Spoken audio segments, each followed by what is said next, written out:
एक समय की बात है। गौतम बुद्ध अपने शिष्यों के साथ बैठे हुए थे और उन्हें उपदेश दे रहे थे। तब उन्होंने अपने शिष्यों से कहा, क्रोध इंसान का सबसे बड़ा दुश्मन है। क्रोध करने वाला व्यक्ति खुद को हानि पहुंचाता ही है, लेकिन दूसरों को भी हानि पहुंचाता है।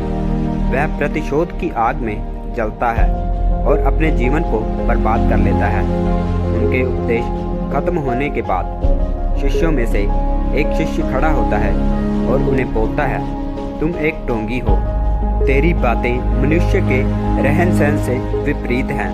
तू जो भी कहता है उसे अपने जीवन में अनुसरण नहीं करता और दूसरों को यह सब करने को कहता है। जब उनका वह शिष्य गौतम बुद्ध को उल्टी सीधी बातें कह रहा था, तब गौतम बुद्ध ने कोई प्रतिक्रिया नहीं की और वह शांत बैठे थे।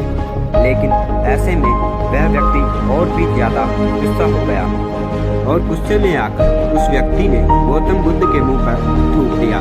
इसके बाद भी गौतम बुद्ध गुस्सा नहीं हुए और शांत बैठे रहे। उन्होंने अपने चेहरे से धूप पहुंची और चुपचाप बैठ गए। ये सब देखकर उस शिष्य को समझ नहीं आया कि वह क्या करे। गुस्से में आकर वो उस जगह को छोड़कर चला गया और अगले दिन अपने घर पहुंचा। जैसे ही वह अपने घर पहुंचा, तब तक उसका दिमाग शांत हो चुका था। दिमाग के शांत होते ही उसे इस बात का एहसास हुआ कि उसने कितनी बड़ी गलती कर दी है, उससे पाप हुआ है। वह खुद को मन ही मन कहने लगा, यह मैंने क्या कर दिया? मैंने महात्मा बुद्ध का अपमान किया है। ऐसा पाप मैं कैसे कर सकता हूँ? मैंने बहुत बड़ी गलती कर दी है। मुझे जाकर उनसे माफ़ी मांगनी होगी। यह कहकर वह तुरंत ही गौतम बुद्ध के पास चला गया, लेकिन बुद्ध उस स्थान पर नहीं थे। ऐसे में वह शिष्य जगह जगह भटक कर उन्हें खोजने लगा।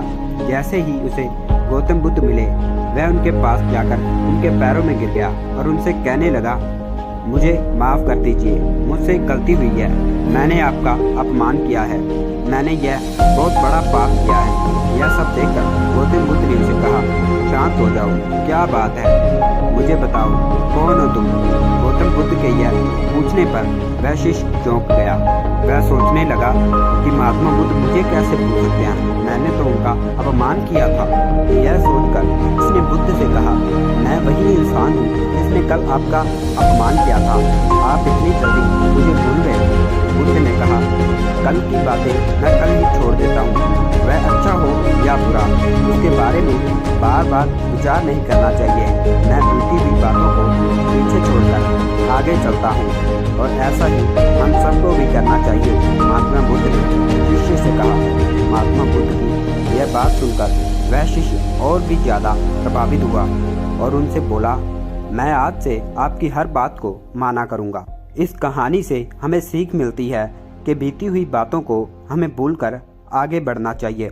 अगर कोई मनुष्य अपनी बीती हुई बातों पर ज़्यादा ध्यान देता है, उसका ध्यान पूरी तरह से भूतकाल में लग जाता है और वह इंसान कभी भी आगे नहीं बढ़ पाता, विचार नहीं कर पाता। इसीलिए हमेशा पुरानी बातों को छोड़कर आगे बढ़ना चाहिए।